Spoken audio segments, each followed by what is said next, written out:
শুভ সকাল বন্ধুরা, সবাই কেমন আছে? আশা করি সবাই খুব ভালো আছে। আজকের দিনটা যাতে সবার খুব খুব খুব ভালো কাটুক, এটাই আমি আশা করি। তো তোমরা সবাই কেমন আছো একটু কমেন্টে জানিয়ে যাও। আর আমরাও কিন্তু ভালোই আছি।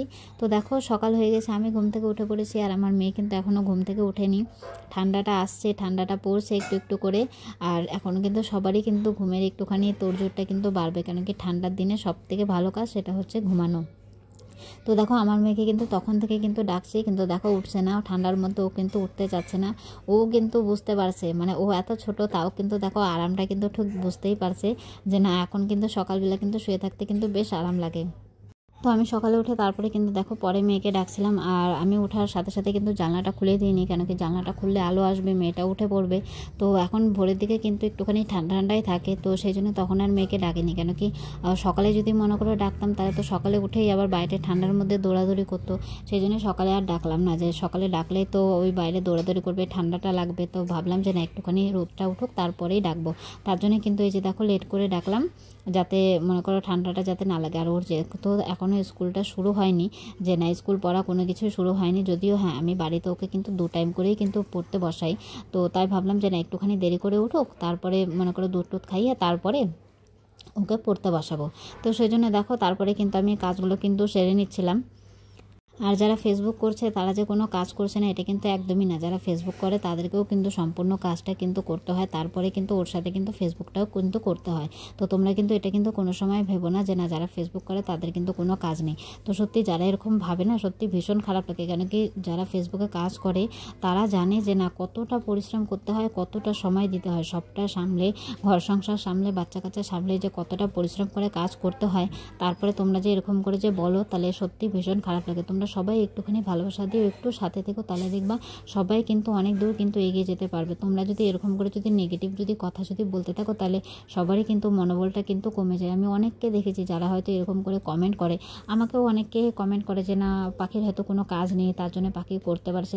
আবার অনেকে ভাবে যে না, ও এই ভিডিও করা আবার কি এমন মহাভারতের ব্যাপার, এটা তো আমরাও করতে পারি। ও একটুখানি ভিডিও করে নিচ্ছে, ব্যাস হয়ে যাচ্ছে।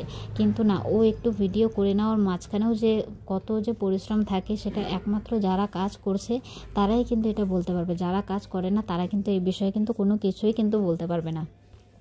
তো যাই হোক, অনেক কথা বলে দিলাম, তোমরা কেউ কোনো কিছু মনে করো না। শুধু এতটুকুই বলতে চাই যে না, তোমরা একটু ভালোবাসা দিয়ে একটু সবার সাথে থেকো। তো দেখো সকালে কিন্তু দুধ টুধ খাইয়ে আমি কাজ কাম কিন্তু করে নিলাম, করে তারপরে মেয়েকে পড়াশোনাটাও কিন্তু করাতে হয়। অনেকটা কিন্তু টাইম কিন্তু আমার কিন্তু মেয়েটার পিছনে দিতে হয়। তারপরে স্নান দান করে মেয়েকে খাওয়ানোর পরে আমিও কিন্তু ভাতটা খেয়ে নিলাম। আর দেখো আমি ভাতটা খেয়ে এসে দেখছি যে না, আমার মেয়ে জামা কাপড় গুছাচ্ছে। তো সব জামা কাপড়গুলো বিছানার উপরে রাখা ছিল, যে না ভাতটা খেয়ে পরে আমি বিকালে গুছাবো। তো আমার মেয়ে দেখো সব কিন্তু নিজে নিজেই কিন্তু গুছানো শুরু করে দিয়েছে জামা কাপড়। ও যেহেতু দেখো অত দূর হাত ওর যাচ্ছে না, তার জন্য কিন্তু ও কিন্তু ওর চেয়ারটা দিয়ে নিয়েছে, যে না চেয়ারটা দিয়ে নিলে তারপরে কিন্তু গুছাতে পারবে।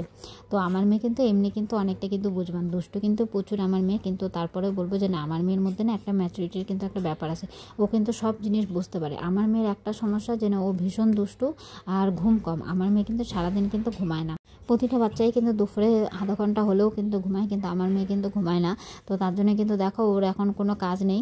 তো সেই জন্য কিন্তু ও দেখো ও সব জামা কাপড়গুলো নিচে নিয়ে কিন্তু সব কিন্তু গোছাচ্ছে। ও যেরকম নিজে নিজে নোংরা করে, সেরকম চেষ্টা করে অনেকটা ওর মতন করে গোছানো। ও যেহেতু মনে করে এখনও অতটা বড় হয়নি, আমার মেয়ে মাত্র 3 বছরে পড়লো, তো সেই জন্য অতটা বড় হয়নি, কিন্তু তাও যথাসাধ্য চেষ্টা করে সব কাজগুলো সুন্দর করে করার। তো ও কিন্তু দেখো সব জামা কাপড়গুলো ঠিক যেটা যেখানে রাখার ঠিক সেরকম করেই কিন্তু রাখছে।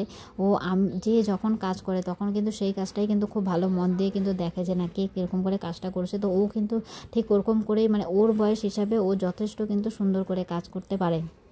তো দেখো জামা কাপড়গুলো কিন্তু সব কিন্তু সুন্দর করে কিন্তু গুছিয়ে নিচ্ছে। তো এগুলো যদিও আমাকে পরে কিন্তু গোছাতে হবে, কিন্তু ও তাও চেষ্টা যে করছে, এটাই হচ্ছে অনেক বড় কথা, যে না চেষ্টা করছে। আমার মেয়ে কাজ করে, কিন্তু কাজের থেকে বেশি কিন্তু আমার মেয়ে নোংরা করে। কিন্তু যখন তাও মনে করো পছন্দ হয় তখন হয়তো কাজটা একটু সেরে নেয়।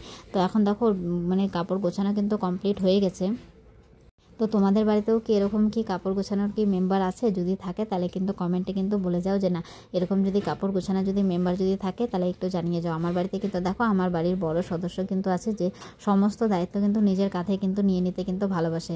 তো দেখো এখন কাপড় গোছানো কমপ্লিট। এখন দেখো ও যত সব এগুলো মানে খেলছে, এগুলো দিয়ে ও এখন রান্না করছিল, যে সবজি দিয়ে আর পাতা দিয়ে তোমার রান্না করছিল। রান্না এখন হয়ে গেছে। এখন দেখো সব এগুলো নিচে ফেলেছিল, সব কিন্তু এগুলো কিন্তু আবার পরিষ্কার করছে। তো দেখো অনেক কাজ করার পরে তারপরে কিন্তু চলে এসেছিলো ওর বাবা। আর দেখো কত বড় একটা কমলালেবু নিয়ে আসছে। এটা কিন্তু মানে অনেকটা বড় কমলালেবু। জানি না তোমরা ফোনে দেখে কি বুঝতে পারছো না পারছো, সেটা আমি বুঝতে পারছি না, কিন্তু আমার হাতে মানে এতটা বড় কমলালেবু কিন্তু আমার হাতে কিন্তু আর ছিল না। তো আমি ভাবলাম যে দেখি এটাকে একটু ছুলে কীরকম আছে এর ভিতরে। তো দেখো আমি এটা ছুলছিলাম। তো তোমাদের কার কার ভালো লাগে কমলালেবু খেতে বলো। ঠান্ডা কিন্তু আসছে, আর এই ঠান্ডার মধ্যে কিন্তু প্রচুর কিন্তু কমলালেবু পাওয়া যায়। ঠান্ডাতে কমলালেবু খেতেও কিন্তু ভালো লাগে। যদিও আমার ফল খেতে একটুখানি কম পছন্দ, ফল আমার অতটা পছন্দ না। ফলের মধ্যে শুধু আমার পেয়ারাটাই একটুখানি ভালো লাগে, তাছাড়া বাদবাকি কোনো ফল আমার অতটা পছন্দ হয় না। তো আমার মেয়ে কিন্তু ফল আবার ভীষণ পছন্দ করে। তো ভাবলাম যে না একটুখানি ছুলে দিই, তাহলে ও মানে খেতে পারবে। তো ভাবলাম ভাত টাত খাওয়া হয়ে গেছে, তো নিয়ে আসছিলো সাথে সাথে। তো ভাবলাম যে একটুখানি ছুলে দিই। এত বড় কমলালেবু ছিল আমার হাতে, কিন্তু দেখো জায়গা হচ্ছিল না। তো আমি আবার মেয়েকে বললাম যে একটা বাটি নিয়ে আসতে। তো ওকে বাটি নিয়ে এসে ওকে ওটা রাখতে দিলাম। তো আমি ওকে ভালো করে পরিষ্কার করে ছুলে দিচ্ছিলাম। ওকে আবার ছুলে না সব একটুখানি সুন্দর করে দিলে, পরিপাটি করে দিলে ও খেতে মানে ভালো পায়। তো সেই জন্য ওকে ছুলে দিচ্ছিলাম। আর তোমাদের কাদের কাদের ভালো লাগে কমলালেবু খেতে আমাকে জানিও। আমার অতটা পছন্দ হয় না, কিন্তু ঠান্ডার ফল তো অনেকেই কিন্তু এটা কিন্তু ভীষণ পছন্দ করে। কিন্তু এত বড় কমলালেবু সত্যি কথা বলতে একদম ভালো লাগে না। একটুখানি ছোটো সাইজের যেগুলো হয়, মিডিয়াম সাইজের, সেগুলোই কিন্তু খেতে ভালো হয়, তাছাড়া কিন্তু আর ভালো লাগে না। তো দেখো কমলালেবুটা কিন্তু মোটামুটি কিন্তু ভালোই আছে। তো কমলালেবুটা ছাড়ানোর পরে পেয়ারা নিয়ে আসলো। তো পেয়ারাটাও আমি কেটে নিলাম। তো সবাই মিলে পেয়ারা মাখা করে নিলাম। তো পেয়ারাতে যদিও আমি সেরকম কোনো কিছুই দিইনি, কেন কি মেয়ে খাবে, তার জন্য কিন্তু অল্প লবণ দিয়ে শুধু মাখিয়ে দিয়েছিলাম ওকে, যাতে খেলে কোনো অসুবিধা না হয়। ঝাল ঝালও কিন্তু কোনো কিছু দিইনি। তো দেখো এই যে পেয়ারাটা খাচ্ছে, আর পেয়ারা খেতে আমারও ভীষণ ভালো লাগে, তাই জন্য সবাই মিলে কিন্তু খেয়ে নিয়েছিলাম। এক বাটি পেয়ারা হয়েছিল, একটা পেয়ারা মেখে কিন্তু এক বাটি পেয়ারা হয়েছিল। পেয়ারাটাও অনেক বড় ছিল। তারপরেই দেখো এখন সন্ধ্যার দিকে চলে আসছি। আজকে বললো একটুখানি ম্যাগি খাবে, তার জন্য ম্যাগি বানাবো। তো দেখো আমার মেয়ে যেহেতু দেখতে পাচ্ছে না, তার জন্য কিন্তু ঘরের থেকে দেখো একটা ড্রাম নিয়ে এসে কিন্তু ওর উপরে দাঁড়িয়ে এসে যাতে দেখতে পায়। তো আজকের মতন এখানে শেষ করলাম। সবাই ভালো থেকো, সুস্থ থাকবে, দেখা হবে পরের ব্লগে।